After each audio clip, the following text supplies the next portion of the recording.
Hello. Today, we will be talking about a book that my co-host, Sarah Coyle, has just read. Hi.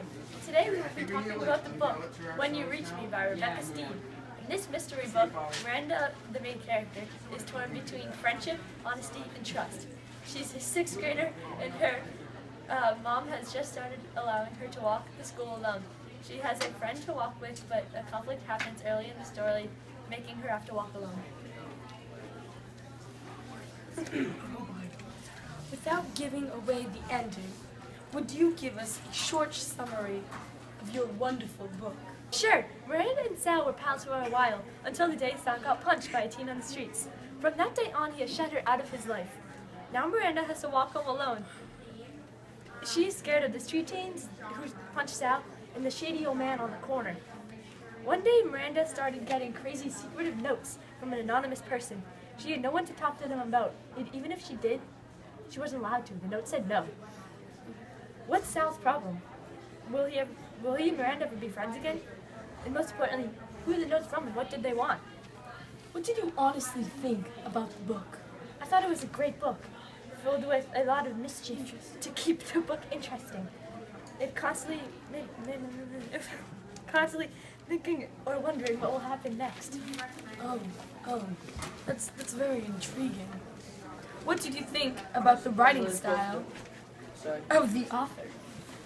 It was kind of different, but I liked it. It was short, intense chapters that always ended with a cliffhanger. The story was written in first person, point of view, Miranda's point. Now I'm going to read part of the book. Oh, that'd be wonderful. The first note. Your first note was written in tiny words on a little square of stiff paper that felt like it had once gotten wet. I was packing my knapsack for school when I noticed it sticking out of my library book, which was about a village of squirrels and maybe mice. I had not bothered to read it.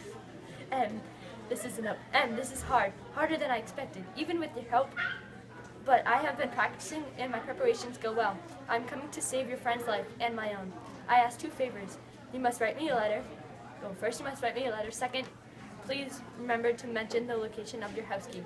This trip is a difficult one, and I will not be by myself when I reach you.